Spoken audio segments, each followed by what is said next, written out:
Bom dia, boa tarde, boa noite, meu nome é Vitor Guilherme e vamos para mais um momento de reflexão da Palavra de Deus com a série de mensagens Doutrinas da Graça. E hoje o tema será eleição. No vídeo passado eu falei sobre a depravação total, é muito importante que você assista os vídeos em sequência, serão pelo menos 5 vídeos, para que você não pegue o assunto pela metade.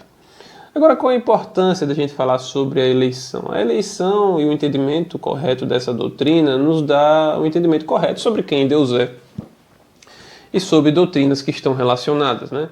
Através do entendimento dessa doutrina, nós podemos compreender de uma maneira mais correta a respeito do amor de Deus, da misericórdia, da natureza e a extensão do nosso pecado, livre-arbítrio, a graça de Deus, a pregação do Evangelho, o plano eterno de salvação, dentre outras doutrinas também que estão relacionadas à doutrina da eleição. Agora, essa doutrina da eleição é apenas uma parte de uma doutrina ainda mais ampla, que nós chamamos da soberania absoluta de Deus. E essa doutrina defende a ideia de que não apenas a eleição do homem para a salvação, mas tudo que existe no universo só existe porque Deus assim decretou, senão nada existiria. Deus, ele conhece o que vai acontecer, Vitor? Claro que sim, mas ele conhece porque ele mesmo determinou, ele mesmo designou aquilo. E talvez isso fique mais claro quando a gente vai no livro de Atos capítulo 2, no discurso de Pedro em Pentecostes, quando ele diz: "Este que vos foi entregue", falando de Jesus, "pelo determinado desígnio e presciência do Senhor". Você percebe aqui? Este que vos foi entregue pelo determinado desígnio e presciência do Senhor. Ou seja, Deus conhece, porque Ele mesmo determinou, porque Ele mesmo designou. E a isso nós chamamos de pré-ordenança de Deus. É um ensino muito claro nas Escrituras, quando a gente vai pelo menos para Efésios capítulo 1, versículo 11, que Paulo diz: "Nele nós fomos feito herança e predestinados conforme o propósito daquele que faz todas as coisas segundo o conselho da sua vontade". Deus faz todas as coisas segundo o conselho da sua vontade. Observe, por exemplo, a vida de José. José foi levado escravo para o Egito, né? Vendido pelos seus irmãos, foi esquecido, foi abandonado. E Deus usou toda aquela situação para favorecer a família de José e os egípcios da fome que estava assolando aquela região naquela época. E José, quando estava diante dos irmãos, né, quando os irmãos foram para o Egito para buscar mantimentos, e eles ficaram surpresos de ver que José era governador, José se volta para os irmãos e reconhece que tudo aquilo havia sido arquitetado por Deus, de uma maneira que ele não entendia.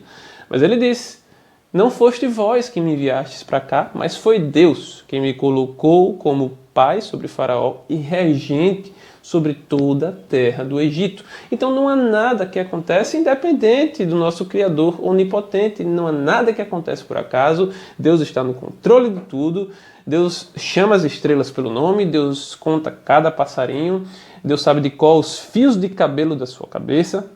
E nenhum pardal pode cair em terra sem o consentimento de Deus. Então Deus está no controle das mínimas coisas, que dirá as grandes, né?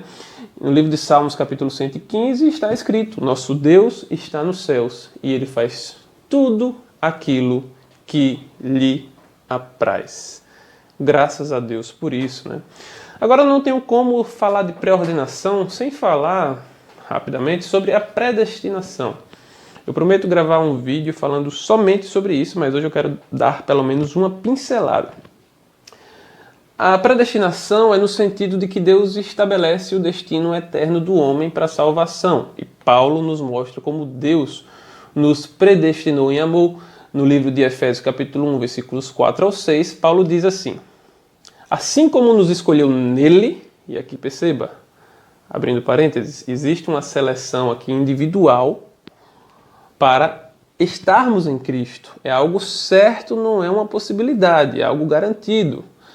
"Assim como nos escolheu nele antes da fundação do mundo, para sermos santos e irrepreensíveis". Então, santos e irrepreensíveis não é uma condição para ser salvo aqui. É uma consequência da eleição.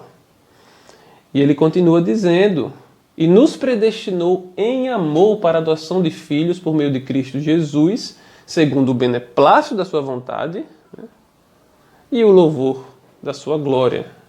Então, esse é o motivo que a Bíblia nos dá para a eleição. É pelo prazer da glória de Deus, né? E pelo beneplácito da sua vontade.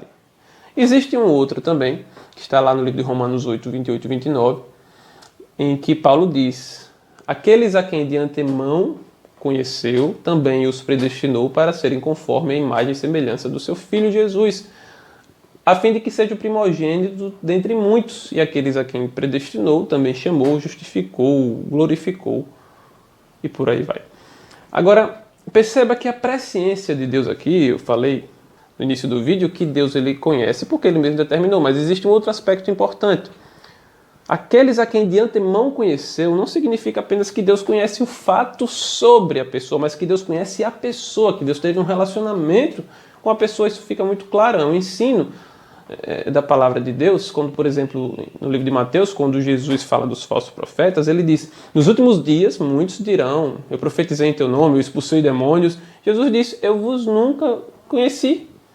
Então, eu nunca tive um relacionamento com vocês, porque a gente sabe que Jesus sabia quem eram os falsos profetas e o que aconteceria com eles. Mas o fato aqui não é o que vai acontecer, é o relacionamento. E essa palavra conhecer na Bíblia também se refere a um relacionamento conjugal.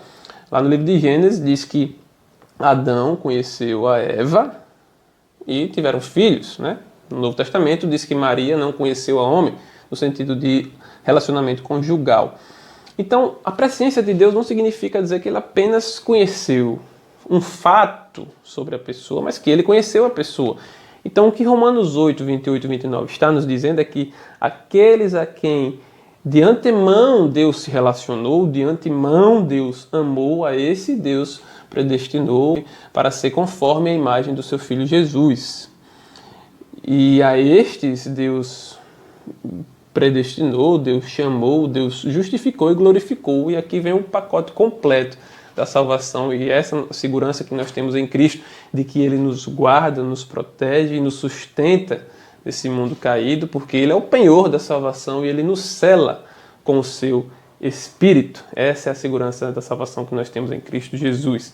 Agora perceba que a primeira epístola de Pedro, ele escreve aos eleitos, e eleitos aqui não entenda como um candidato em que nós votamos, baseado em suas promessas, né? Eleitos na Bíblia se refere a uma escolha feita por Deus para sermos seus filhos de maneira incondicional, porque não depende de quem nós somos, não depende do que fazemos, do que falamos ou do que pensamos. Todos nós merecemos a condenação. Não há nada de bom no homem que faça Deus querer escolhê-lo. No vídeo passado eu falei um pouco melhor sobre isso. Por isso que no livro de Romanos 9,16 está escrito que não depende de quem quer, nem de quem corre, mas de Deus que usa a sua misericórdia. Esse é um entendimento muito importante. E é interessante que Paulo, quando ele cita isso, ele cita para explicar algo que ele já tinha dito sobre a eleição de Deus, de Jacó, sobre Esaú. Quando ele diz, ainda em Romanos 9, versículos 11 ao 13, se eu não me engano, antes mesmo dos gêmeos terem nascidos e não tinham nem feito bem ou mal, para que o propósito da eleição prevalecesse, não segundo as obras, mas segundo aquele que chama. Um outro exemplo também na Bíblia, um ensino claro, é que o mesmo Deus que ordena os fins, ele ordena os meios, sem violar a liberdade e a responsabilidade do homem, porque o homem é plenamente responsável por aquilo que faz. Um exemplo disso é quando Pedro e João estavam no Sinédrio, diante do tribunal judeu, em que eles disseram, crucificaram Jesus, Herodes, Pilatos, os judeus, os gentios, para se fazer aquilo que Deus tinha predeterminado. Se Deus não responsabilizasse o homem por aquilo que ele mesmo determina, então esses homens mereciam um prêmio, mas não foi isso que aconteceu, né? Obviamente. Deus não coage ninguém a fazer algo contra a sua vontade. O homem faz exatamente aquilo que ele quer, só que a vontade do homem é presa pelas cadeias do pecado e por isso ele não quer escolher Deus. A menos que haja uma obra exclusiva do Espírito Santo no coração, transformando o coração de pedra dele num coração de carne, o homem nunca vai querer escolher a Deus. É por isso que em João, capítulo 6, Jesus foi muito claro quando ele disse: ninguém pode vir a mim se o Pai não o trouxer. Então, a doutrina da eleição não força o homem a escolher aquilo que ele não quer. O homem escolhe exatamente aquilo que ele quer. Só que aqueles que estão indo para o inferno estão satisfeitos, porque eles não suportam a ideia de se submeter a um Deus soberano. Então Deus não pode ser acusado de ser injusto, de eleger incondicionalmente alguns, porque as Escrituras elas nos mostram que todos nós merecemos a condenação pela nossa incredulidade, pelos nossos pecados, pela nossa rebelião contra Deus, e a justiça de Deus não seria manchada se Deus mandasse todos para o inferno. Muito pelo contrário, ele continuaria sendo perfeitamente justo. É por isso que em Romanos 9 diz: que diremos, pois? Há injustiça diante de Deus? Pois ele diz a Moisés: terei misericórdia de quem me aprouver ter misericórdia, e compadecer-me-ei de quem me aprouver ter compaixão. E para aqueles que têm dificuldade com essa doutrina da eleição de maneira incondicional, Paulo também dá uma réplica muito importante lá no livro de Romanos 9, quando ele diz: quem és tu, homem, que a Deus replicas? Quem és tu, homem, que discutes com Deus? Poderá o objeto formado dizer a coisa que o criou, porque me fizestes assim? Ou não tem oleiro o poder sobre a massa para do mesmo barro fazer vasos de honra e outros para desonra? Então, com a doutrina da eleição, nós podemos aplicar de pelo menos 4 formas diferentes na nossa vida. Primeiro, é uma doutrina que tem um efeito humilhante sobre o orgulho e a arrogância do homem. Porque mostra que nós não temos mérito algum, glória nenhuma para receber salvação. Segundo, nos dá uma admiração ainda maior por um Deus que, não precisando salvar ninguém, ainda assim decidiu salvar alguns. E nos dá um entendimento de que ele não é um Deus frustrado pelas vontades rebeldes de suas próprias criaturas. Número 3 que nós podemos aplicar é a importância da pregação do Evangelho. Em Romanos, capítulo 10, versículo 14, diz: como ouvirão se não há quem pregue? Então, assim como Deus determina os fins, ele determina os meios. E os meios que Deus instituiu para salvar os eleitos é a pregação da palavra. É um dos meios que Deus escolheu para isso. E por isso nós podemos ter a certeza de que os eleitos serão alcançados e abraçarão a mensagem do Evangelho. Mas o coração dessa doutrina, meu irmão, é que a salvação é plenamente um dom de Deus. Efésios 2, 8, 9, pela graça sois salvos mediante a fé. Isso não vem de vós, mas é um dom de Deus, não é por obras, para que ninguém se glorie. E esse Deus que começa essa boa obra, ele há de completá-la, né? Por isso nós podemos ter a certeza de que os eleitos serão salvos, porque o mesmo Deus que começa é o mesmo Deus que termina. Eu quero encerrar com a frase de Charles Spurgeon, quando ele diz: ainda bem que Deus nos escolheu antes da gente nascer, porque se fosse depois disso, provavelmente Ele não assim o teria feito. Louvado seja Deus pela sua eleição, com a qual nos abençoou. Que Deus abençoe vocês, no nome de Jesus.